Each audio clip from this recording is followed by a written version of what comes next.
ఒక దేశం గురించో ఒక దేశ భక్తుల గురించో ఏది సేవ చేయరు. ఏదైనా దేశానికి అపత్తి జరిగినప్పుడు, దేశంలో ఏదైనా బాంబులు వెళ్ళినప్పుడు ఒక 5 నిమిషాలు క్యాండిల్ పట్టుకొని మేము ఏదో దేశానికి సేవ చేస్తున్నామని చెప్పి క్యాండిల్లోనే దేశభక్తి చూపిస్తారు. కానీ తెల్లారి ఎవరికైనా ఆర్మీ వాళ్ళకి కానీ ఓ దేశభక్తుని కానీ ఎవరి దేశం గురించి ఇబ్బంది పడ్డలకు సాయం చేసే పరిస్థితి లేదు. కానీ చాలా మంది ఇలాంటి వాళ్ళని ఇన్స్పిరేషన్గా తీసుకోవాలని చెప్పేసి ఈ రోజు ఇక్కడ ఉన్నటువంటి ఆర్మీ వాళ్ళందరినీ కూడా మన ప్రాంతంలో ఉన్న వాళ్ళకి తీసుకురావడం జరిగింది. అనేక మందిని పరిచయం చేస్తూ ఉంటాం. దయచేసి చాలా మంది కూడా మన ఇళ్లలో నుండి గరీబ్ వాళ్ళని, మన ఇళ్లలో నుండి డ్రైవర్లు కానీ, మన ఇంటి కింద బతికే వాళ్ళని, వాళ్ళ పిల్లలు ఏం చేస్తున్నారో, వాళ్ళు ఏ విధంగా పోతున్నారు, ఏ విధంగా ముందుకు పోతున్నారని తెలుసుకుంటే ఒకేసారి అని ఒకసారి అడగానే నా ప్రాంతానికి మన మంత్రాబాద్కి వచ్చినందుకు అందరూ కూడా చప్పట్లతో స్వాగతం పలకాలని చెప్పి కోరుకుంటాం.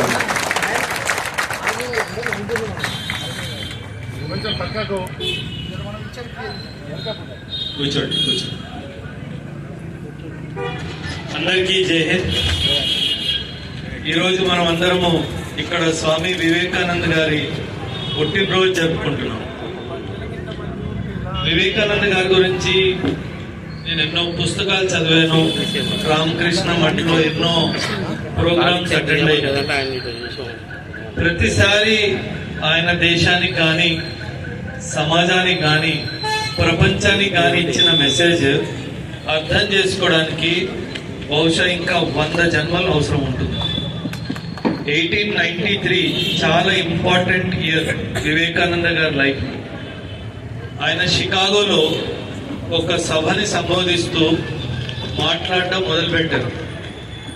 ఇక్కడ ఎలాగైతే సార్ సభని కంట్రోల్ చేస్తున్నారో అక్కడ కంట్రోల్ చేస్తున్న ఆయన ఏమన్నాడంటే వివేకానంద గారికి, సార్ మీకు మేము 2 నిమిషాలు మాత్రమే ఇవ్వగలమని చెప్పాడు.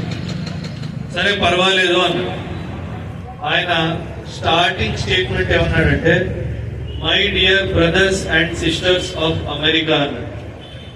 అంటే అప్పట్లో ఒక ఈస్ట్ ఇండియా నుంచి వెళ్ళి వెస్ట్ వాళ్ళని బ్రదర్స్ అండ్ సిస్టర్స్ అనడం మొదటిసారి జరిగింది.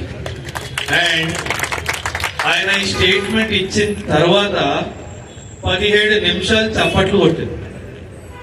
ఆయనకి ఇచ్చిన సమయం 2 నిమిషాలు, ఆయన కొట్టింది చప్పట్లు 17 నిమిషాలు. ఆయన చెప్పిన లెక్చర్ 9 గంటలు. అది స్వామి వివేకానంద గారు. ఇక్కడ అందరూ పెద్దవాళ్ళు కూడా ఉన్నారు, స్టేజ్ పైన పెద్దవాళ్ళు ఉన్నారు, పిల్లలు ఉన్నారు. Education is the key to wisdom అంటారు. అండ్ దానికి నిజ స్వరూపం స్వామి వివేకానంద గారు.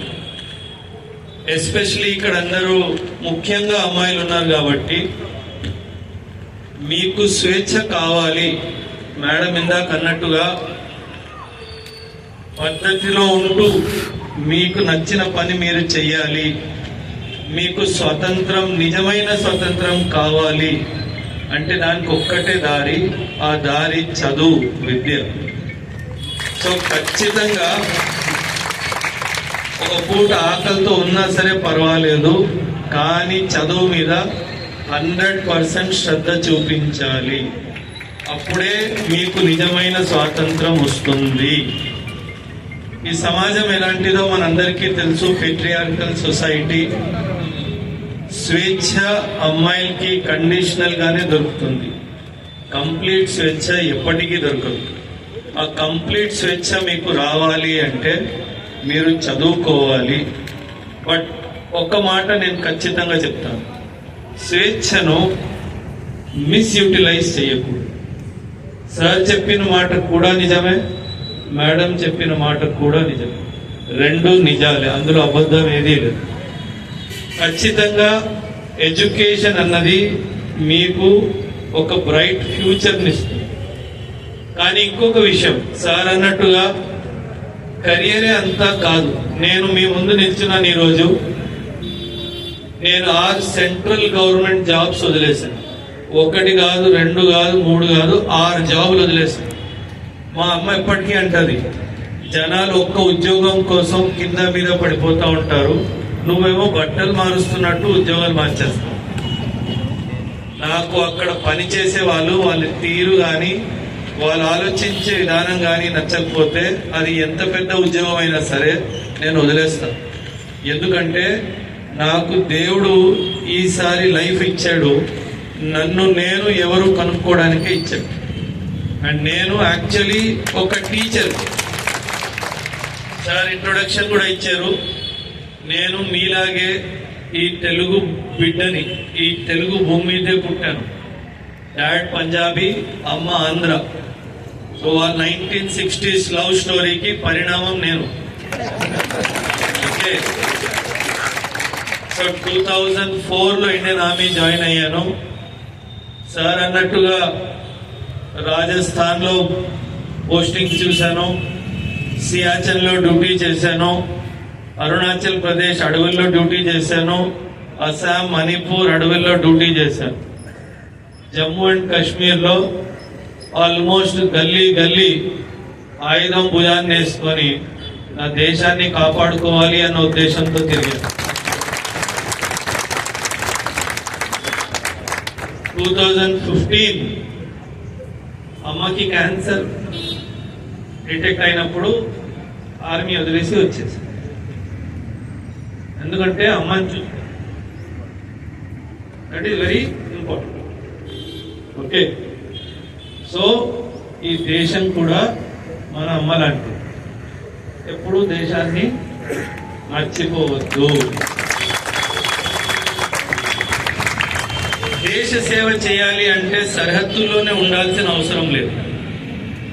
మీరు చేస్తున్న వృత్తిలో 100% ఆనెస్టీ ఉండాలి, 100% కమిట్మెంట్ ఉండాలి. నేను 6 ఉద్యోగాలు వదిలేసినా సరే ఆ డిపార్ట్మెంట్స్లో కానీ, ఆ మినిస్ట్రీస్లో కానీ, ఆ పబ్లిక్ సెక్టార్ అండర్టేకింగ్స్లో మేజర్ ఓబరాయ్ అంటే మంచోడు, దేనికైనా నిల్చుంటాడు అని మాత్రమే అంటారు. మీరు రైట్ అనుకుంటే దానికోసం నిల్చోవాలి, దానికోసం ఎంత కఠినంగా మ్యూజిక్ ఫేస్ చేయాల్సిన చెయ్యాలి. ఈరోజు మన దేశానికి యూత్ చాలా చాలా అవసరం. అందరూ హిస్టరీ గురించి చెప్పారు, నేను ప్రెజెంట్ అండ్ ఫ్యూచర్ గురించి మాట్లాడతాను మీ అందరితో. ఈరోజు బంగ్లాదేశ్లో ఏం జరుగుతుందో మనందరికీ తెలుసు, ఈరోజు నేపాల్లో ఏం జరుగుతుందో మనందరికీ తెలుసు, కొన్ని సంవత్సరాల క్రితం శ్రీలంకలో ఏం జరిగిందో మనందరికీ తెలుసు, పాకిస్తాన్లో కూడా ఏం జరుగుతుందో మనందరికీ తెలుసు. ఈ దేశానికి పేరు తీసుకొని వచ్చేది, ఈ దేశాన్ని నిలబెట్టేది యువతనే. వీళ్ళు వాళ్ళ లైఫ్ ని బ్రతికేశారు, కానీ ఫ్యూచర్ అంతా మీ భుజాల మీదగానే ఉంది. మిమ్మల్ని మీ దేశానికి ఎదురుగా రెచ్చగొడతారు, మీ దేశ నాయకులకి ఎదురుగా మిమ్మల్ని రెచ్చగొడతారు. ప్రభుత్వం మీకు మంచి చేయట్లేదు అని చెప్పి అన్ని తప్పుడు మాటలు మాట్లాడి సోషల్ మీడియా అనే ఒక ఇండస్ట్రీని యూజ్ చేసి మీ మైండ్ ని ఇన్ఫ్లుయెన్స్ చేస్తారు. ఖచ్చితంగా మీరు దృఢ సంకల్పంతో ఉండాలి, మీ నాయకుల్ని మీరు నమ్మి తీరాల్సింది. ఎందుకంటే చాలా చాలా విషయాలు నేను ఓపెన్ ఫోరంలో కెమెరా రికార్డింగ్స్ అవుతున్నాయి నేను చెప్పలేను, కానీ మన దేశాన్ని చాలా మంది కాపాడుతున్నారు. జయశంకర్ లాంటి వాళ్ళు, అజిత్ దోవల్ సార్ లాంటి వాళ్ళు, మన నాయకులు పగళ్ళు రాత్రులు కష్టపడి మన దేశాన్ని కాపాడుతున్నారు. అమెరికా లాంటి పెద్ద పెద్ద దేశాలు మన దేశాన్ని హాని కలిగించాలి అని 24 గంటలు ప్రయత్నిస్తూనే ఉన్నారు. అండ్ మన దేశాన్ని అనుక్షణం ఏమీ కాకుండా చూసుకోవడానికి కొందరు పగలనక రాత్రనక పడుకోకుండా దేశానికి సేవ చేస్తున్నారు. సో మీరు కూడా అలాగే ఎదగాలి. దేశం సార్ ఇందాక చెప్పారు, ఏ దేశం ఏగినా ఎందు కాలడినా పొగడరా నీ తల్లి భూమి భారతిని, నిలుపరా నీ జాతి నిండు గౌరవము. నువ్వు చెయ్యాలి అది. మన దేశము, ఇది మన దేశము. కానీ ఒక్క మాట, కొన్ని విషయాలు, అందులో ముఖ్యంగా ఒక్క మాట, 2 మాటలు ఇన్ఫాక్ట్. ఒకటి కోరిక, ఇంకొకటి అర్హత. అర్హత లేని కోరిక దానికి విలువ లేదు. మీలో అర్హత పెంచుకోవాలి, కోరికకి హద్దు లేదు. అర్హతని పెంచుకుంటే ఏదైనా జీవితంలో సాధించవచ్చు. స్వామి వివేకానంద గారి మాట, స్ట్రెంగ్త్ ని 3 భాగాల్లో ఆయన మాట్లాడాడు. Physical strength, moral strength, mental strength. Physical strength ఉండాలి. మారల్ స్ట్రెంగ్త్, ఇది తప్పు, ఇది తప్పు కాదు, రెండింటికి నిల్చోవాలి. తప్పుకి దూరంగా ఉండాలి, ఏది కరెక్ట్ అనిపిస్తుందో దానికి నిల్చోవాలి. 3వది మెంటల్ స్ట్రెంగ్త్. ఎవ్వరూ మీ మైండ్ ని ఇన్ఫ్లుయెన్స్ చేయకుండా మీ మైండ్ మీద 100% కంట్రోల్ మీదే అయ్యి ఉండాలి. మిమ్మల్ని ఎవ్వరు ఇన్ఫ్లుయెన్స్ చేయకూడదు. అది గుర్తుపెట్టుకోవాలి. నేను కొన్ని వీడియోలు ఈ మధ్య చూస్తున్నాను, కొన్ని రీల్స్ కూడా చూశాను. ఎవరో బాయ్ ఫ్రెండ్ తో వెళ్ళిపోవడానికి తల్లిని చంపేశారు.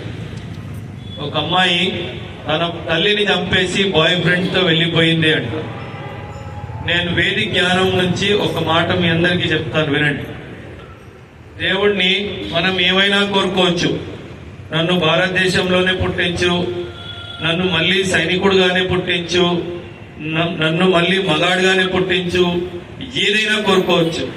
కానీ ఒక్క కోరిక మాత్రం దేవుడు కూడా తీర్చాడు. ఆ కోరిక ఏంటంటే మళ్ళీ అదే తల్లి, మళ్ళీ అదే తండ్రి మీకు మళ్ళీ దొరకదు. సో ఇదొక్కటే జీవితం.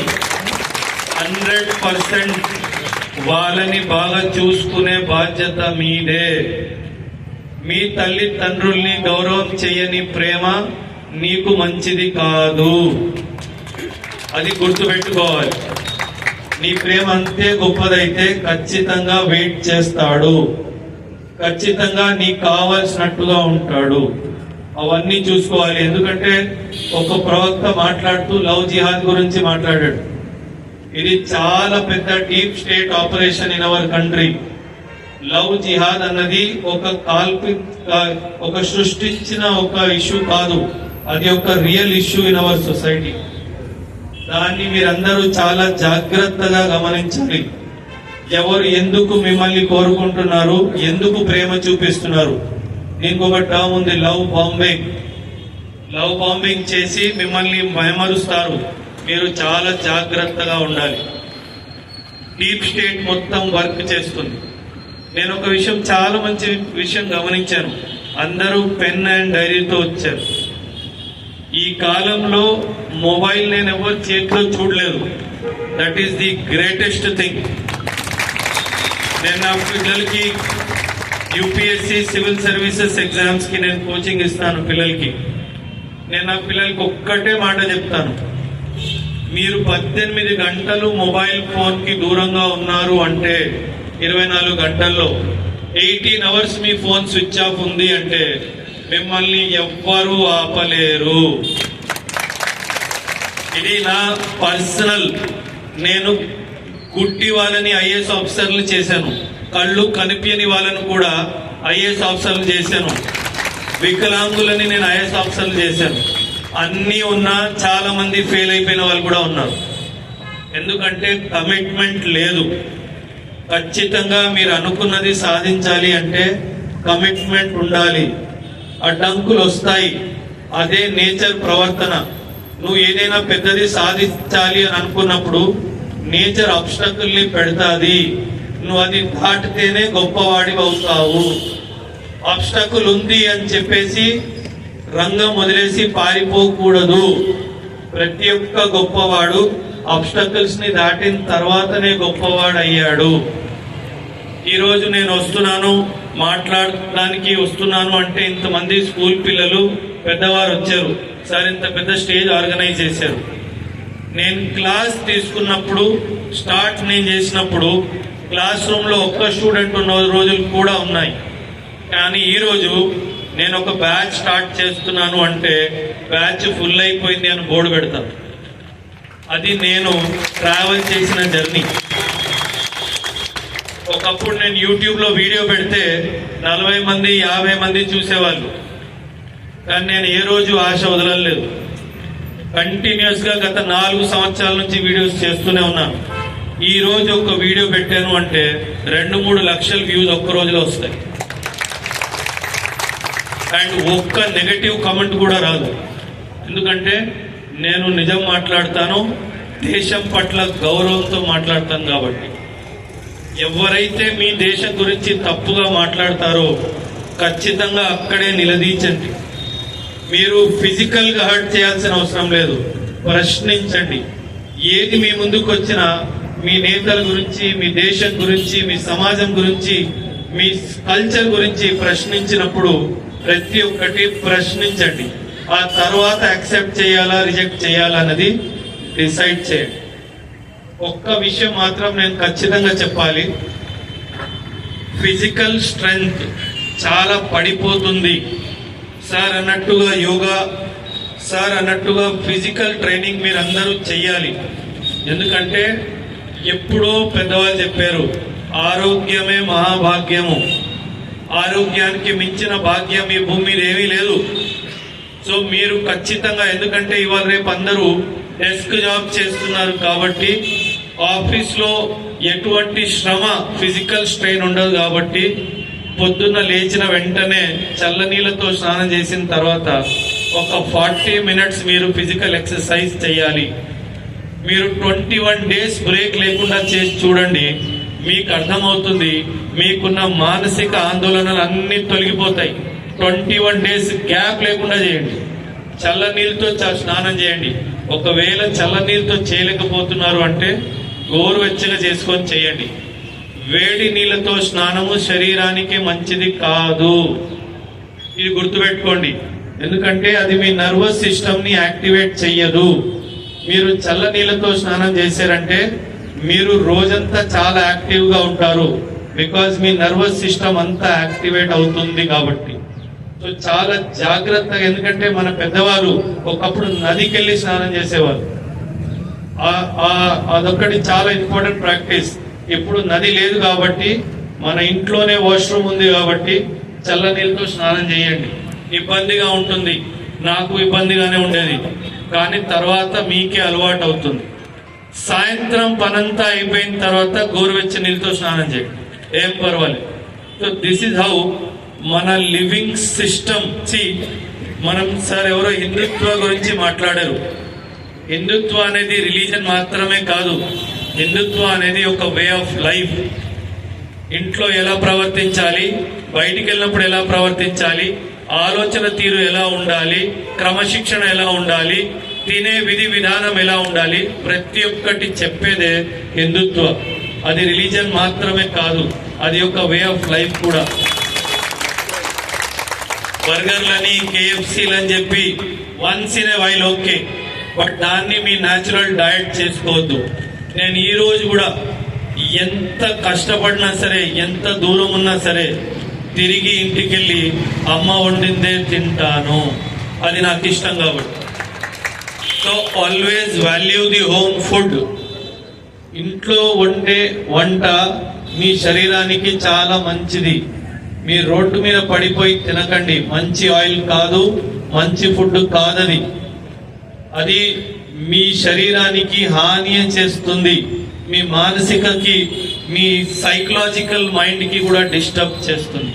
సో చాలా జాగ్రత్తగా ఉండాలి. Last, before I close my session, a message to the youth. ఒక్క మాట, మీ డ్రీమ్ చిన్నది ఎప్పుడు అవ్వకూడదు, మీ డ్రీమ్ చాలా పెద్దదవ్వాలి. నేను రోడ్డు మీద నిల్చుంటే నలుగురు నన్ను గుర్తుపట్టాలి, నేను చేసిన పనితో నన్ను గుర్తుపట్టాలి, నేను సంపాదించిన హోదాతో కూడా నన్ను గుర్తుపట్టాలి. Dream big, don't dream small. I know most of you are doing nursing. నా దగ్గర ప్రతి సంవత్సరము నర్సింగ్, ఎంబీబీఎస్, బీడీఎస్ చేసిన వాళ్ళు కూడా వచ్చి ఐఏఎస్, ఐపీఎస్ ఆఫీసర్లు అయ్యి వెళ్తారు. అదొక్కటే కాదు, గవర్నమెంట్ జాబ్ ఒక్కటే కాదు లైఫ్. కానీ dream big, don't dream small. మీరు డ్రీమ్ స్మాల్ చేస్తే నేచర్ మీకు స్మాల్ ఇస్తుంది, మీరు డ్రీమ్ బిగ్ చేస్తే నేచర్ మీకు బిగ్ డ్రీమ్స్ ఫుల్ఫిల్ చేస్తుంది. నేను చెప్తున్నా కదా, ప్రయత్నంలో 100% ఆనెస్టీ ఉండాలి. సక్సెస్ లో లైఫ్ కి రెండు సూత్రాలు. ఇక్కడ కొందరు అక్కడ కొందరు ఉన్నారు. సక్సెస్ లో రెండు సూత్రాలు. ఒకటి నిజాయితీ, రెండవది స్ట్రాటజీ. మీ స్ట్రాటజీ బాగుండి మీకు నిజాయితీ ఉంటే ఇంటెలిజెన్స్ తో పని లేదు. హార్డ్ వర్క్ తో ఏ ఎగ్జామ్ అయినా పాస్ అవ్వచ్చు. నేను కాంపిటేటివ్ ఇండస్ట్రీలో గత 14 సంవత్సరాల నుంచి ఉన్నాను. నన్ను నమ్మండి, జీరో నాలెడ్జ్ తో వచ్చిన వాళ్ళు వాళ్ళ పేరు వెనుక IAS IPS పెట్టుకొని వెళ్ళారు. ఫుల్ నాలెడ్జ్ గోల్డ్ మెడల్ తో వచ్చిన వాళ్ళు స్టేజ్ 1 ఎగ్జామ్ ఫెయిల్ అయిపోయలేదు. నేను ఇది కూడా చూసాను.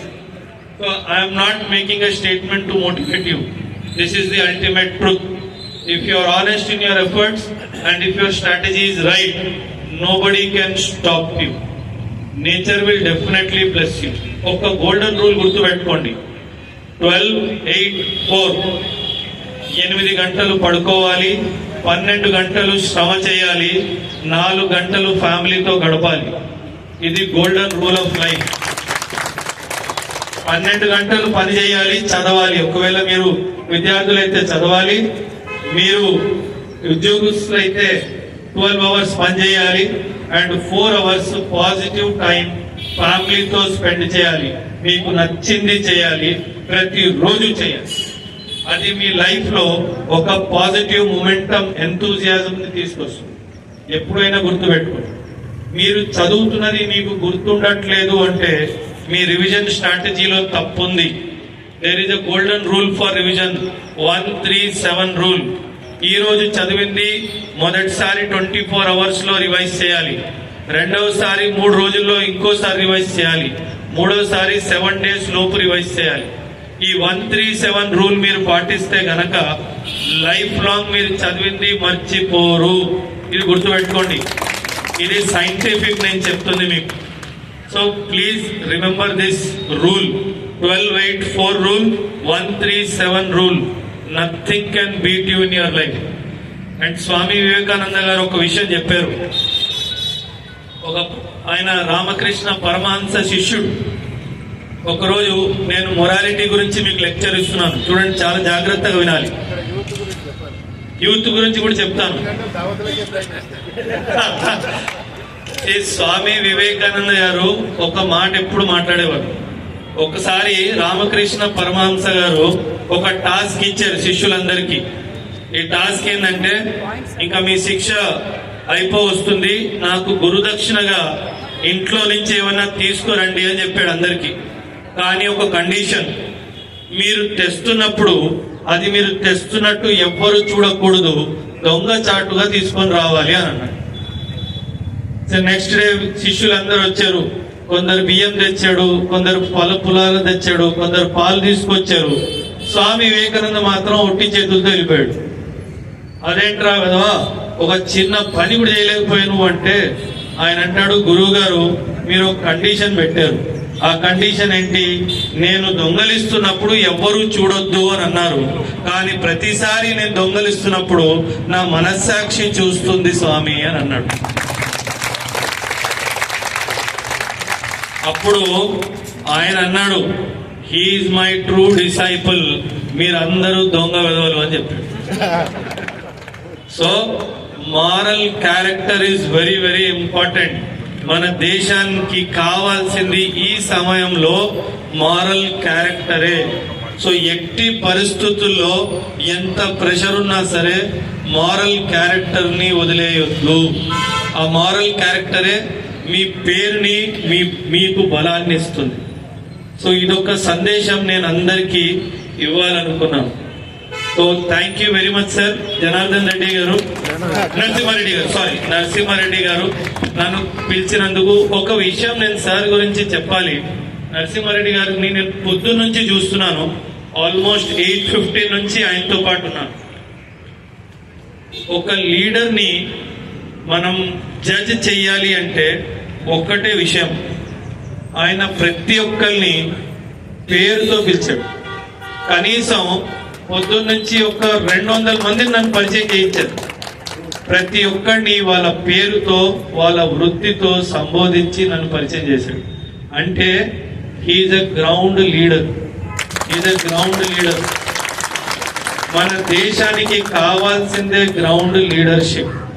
మన దేశానికి కావాల్సిందే గ్రౌండ్ లీడర్షిప్.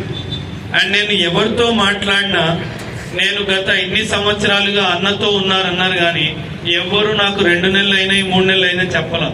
ప్రతి ఒక్కడు 20 సంవత్సరాలు 25 సంవత్సరాలు. మా నాన్న ఎప్పుడు చెప్పేవాళ్ళు, ఒక ఫ్యామిలీ మంచి ఫ్యామిలీ అని మనం ఎలా తెలుసుకోవాలి అంటే, వాళ్ళ ఇంట్లో పని చేసే వాళ్ళు కానీ, వాళ్ళ పక్కన నిల్చున్న వాళ్ళు కానీ, వాళ్ళు కొత్తగా నిల్చున్నారా కొన్ని సంవత్సరాలుగా నిల్చున్నారా చూడు అంటారు. కొన్ని సంవత్సరాలుగా నిల్చున్నాడు అంటే ఆయన మంచి మనిషి అని అర్థం. సో మా ఫాదర్ ఇచ్చిన స్టేట్మెంట్ కి సార్ 100% కరెక్ట్ గా నిల్చున్నారు. నేను చాలా టైం తీసుకున్నాను, ఎస్ చెప్పాలా నో చెప్పాలా అని చెప్పి. ఒకసారి నా దగ్గర వచ్చి సార్ ఇలా పిలిచారు అంటే, నాకు కొంచెం పొలిటికల్ లీడర్స్ అంటే నేను కొంచెం డిస్టెన్స్ మెయింటైన్ చేస్తాను, నాకు భయం వేస్తుంది. కాకపోతే ఫైనలీ నేచర్కి ఏమనిపించిందో నాతో నేచర్ ఎస్ చెప్పించింది. అండ్ ఎస్ చెప్పించిన తర్వాత నేను ఈరోజు చాలా హ్యాపీగా ఫీల్ అయ్యాను. That I did not meet a politician, I met a true leader of the nation. Is a true leader. వాళ్ళ ఫ్యామిలీతో నేను మార్నింగ్ కలిసాను, చిన్న పాపని కలిసాను.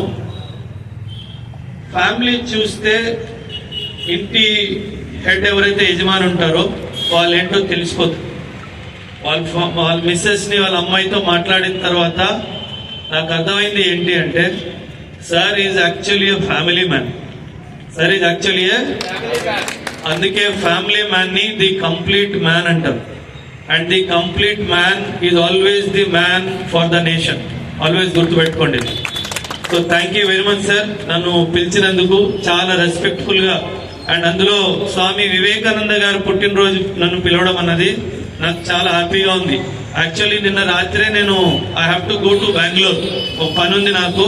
కానీ సార్ పిలిచారు అని చెప్పి దాన్ని ఇవాళ ఈవినింగ్ కి పోస్ట్ పోన్ చేసి ఈరోజు ఈవినింగ్ బెంగళూరు వెళ్తున్నాను చిన్న పని మీద.